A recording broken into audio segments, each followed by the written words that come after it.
Hi, I'm Maria Ingold. I'm at Connected Media IP at NAB 2018. I'm here with Ajey Anand, who is the CEO of Norigin Media.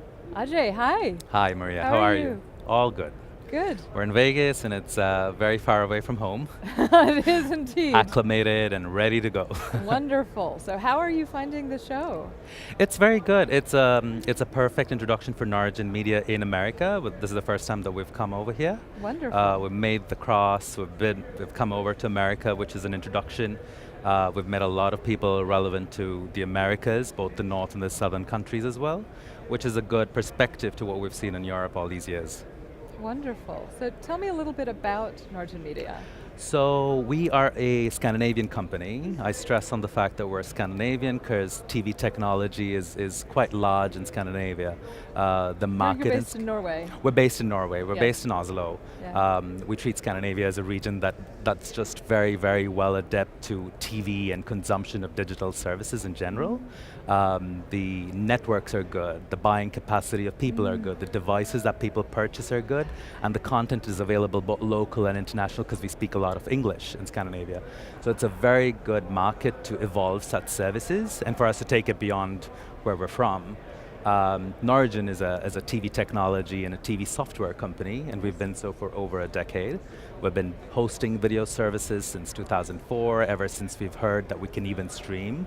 And that's our business line. And today we provide essentially TV apps as a product and as a service, as well as hosting TV services, which we can then provide the entire value chain of delivering anything that's streaming to premium users. So are TV apps actually becoming a commodity now? As with everything else, when something's being bought so often and used so often, competition increases, and there's a lot of companies who are coming into this space. So today, when we're here at the NAB exhibitions, the number of companies who are doing the similar things as we are is quite impressive, and everyone's doing it quite differently. And I think it's a cluttered market. Companies like ourselves, I must say, it's like mushrooms everywhere, Yeah. and everybody's asking me, what's different about Norigin Media? And that's the question that I can't answer because we just think about what we do, but the industry is going in one direction, and everyone is following suit. It's a question of what kind of market and audiences you're trying to reach and what kind of scalability you're trying to reach as well in that sense. In terms of it becoming commodity, the broadcasters are launching their B2C services, the distributors and carriers have always been there. They're kind of competing in certain aspects, which means that TV apps in general, some of them want to launch template apps, some of them want to be bespoke and custom, so it allows a bigger choice in a supermarket of TV apps. It becomes a commodity that people can use it for a long time or a short time, and depends on what people want to buy at the end of the day. So how do we deal with the fact that the market's becoming too cluttered? I think it's marketing, it's pricing options. Yeah. Content is king, and people have always said that, but it's not just that. It's, when we look at the apps on the App Store of TV streaming services, the customers are complaining about not just the user interface of how it looks or what kind of content there is, they're complaining about the price, they're complaining about how badly it's promoted or how they're not getting something else that, if an HBO user is complaining about what they're not getting from Netflix, or the other way around, and someone likes Game of Thrones and some of them likes House of Cards. So it depends on what content one wants, how much it's priced, how often they can subscribe to or unsubscribe to. So that's why a commodity market is something that people are able to use and throw and continue to use, and competition is maintained by the service providers themselves. So should we try to do things like increase consumption, and are there ways to do that sort of with increasing quality and user experience, and what are your thoughts around From the that? technology perspective, Yeah. of course. I think technology is going only in the direction where the consumer wants it to go. It needs to get better by the day. By definition, technology is getting redundant today already when it's launched yesterday, which means that we need to keep up with it. In terms of what do we do for quality? From a technology perspective, the streaming quality, how quickly a consumer can search and use content. The user interfaces that we design are becoming more simple and less complicated.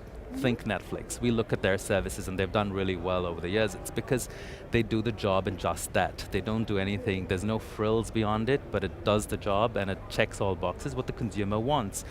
And I think that's a good way to explain it to people who are in the industry and outside, saying this is what we do and this is what we should be striving to do at the end of the day. Yeah. So how are you keeping up with the technology changes? As you noted, there's a lot of stuff happening. I think keeping up with it means that you need to watch out pretty much every direction that you can even think of. Yeah. We have a good team. We start with the R&D.